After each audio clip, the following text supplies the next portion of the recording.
Call the Honourable Clayton Cosgrove. Mr Speaker, we have heard a number of speeches from our opponents, Jamie Lee Ross, Mr Arkenvale on the last one, talking about using words like integrity and respect, and talking about what lack of integrity others have. But it's really interesting, I've got to say, and lack of credibility. It's very interesting for especially Mr Jamie Lee Ross over there, who talked about all sorts of things but forgot those two magical words, John Banks. Forgot those two magical words, John Banks. Then the other two magical words, Peter Dunn. The two piles that prop up this rotten government. A government and a Prime Minister who will say and do anything in order to cling to power. You have Peter Dunn, who managed sort of the Maxwell Smart and sort of intelligence and spy terms of the Parliament. In fact, Maxwell Smart would look a bit smarter than Mr Dunn, given that if he leaked documents, he'd probably be able to cover his own tracks. This is a man and an indictment on Peter Dunn. No, this is serious. This is a man, Peter Dunn, who went quietly, who could not front up to the Prime Minister and went quietly. And because he went quietly, by his own admission, having resigned, he admitted he was unworthy to hold a ministerial warrant. He was unworthy and untrustworthy to hold a ministerial warrant because he resigned.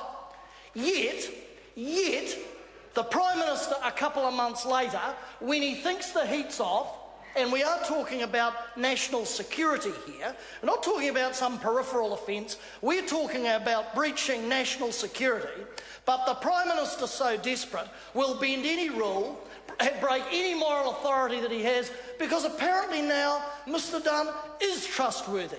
He is worthy to hold a ministerial warrant, even though day after day in this House he cannot confirm or deny, he will not comment as to whether he was the leaker of the Kitteridge report regarding the GCSB. Now, I would have thought in any Westminster Parliament that would be the test that would break a minister, and you would never get inside or outside a cabinet if you could not say categorically that you had not leaked an intelligence security document to a journalist or any external. In any other Westminster Parliament in the world, you're gone. You're history. You have no credibility, Mr Ross. You have no integrity, Mr Ross. But oh no, the genius out the back, of course, has got amnesia. Then we move on to Mr Banks, of course, the other rotten pile in this government. Now, last night, I saw Mr Banks supporting the tobacco lobby in the plain packaging of tobacco bill. And I thought about this, and I thought, well, now let's work this through. Maybe if there had been a sort of political health warning on the brown plain paper bag that John Banks picked up with the cash in it that said, "This is political death to you, Mr Banks. If you pick this up, it is political death. This bag, plain packaged as it is, will be hazardous to your political health." Maybe that might have helped old Johnny, the Honourable John Archibald Banks, sir, who now is facing the court after being convicted of 2 crimes before this, a criminal, sir, regardless. He now goes to court for a 3rd time. But we can't go into too much about that. But that's about Mr Ross' integrity and credibility, isn't it?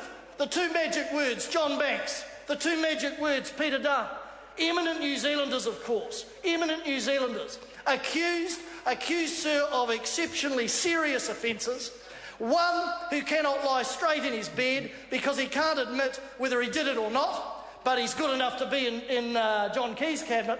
And the other who's sort of, if you line John Banks up with Colin Craig, Luna and Lunatic, the mad, the bad and the sad, that's what they rely on, sir, to prop up this government.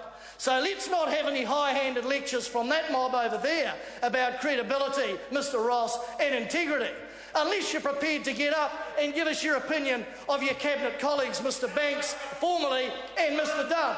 Ask him, ask Mr Dunn, Mr Ross, did he do it or not? Did he do it or not? The man talks about corruption. That's a very, very heavy word to level in this House.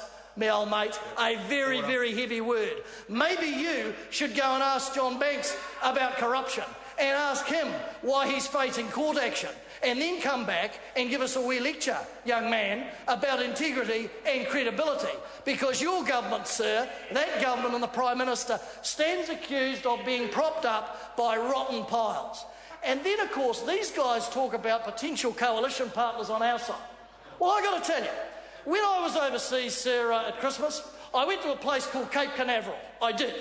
I went there not because I believe the earth is flat, or round, or whatever, or as Mr Craig was asked by Maggie Barry. He was asked on Radio New Zealand, and I never thought I would hear a prospective politician have the indignity of have to face this question. Mary Wilson asked Mr Craig. Mary Wilson asked Mr Craig, do you believe the world is round? And he hesitated. He hesitated. Now, I've got to say, that's a cracker. Going beyond, of course, the fact, sir, as we get to I'll have to pick this up after tea, of course, that the man actually questions the moon landing. But after the dinner break, sir, I'll present Sorry to evidence interrupt that may the help. honourable member. The time has come for me to leave the chair for the dinner break.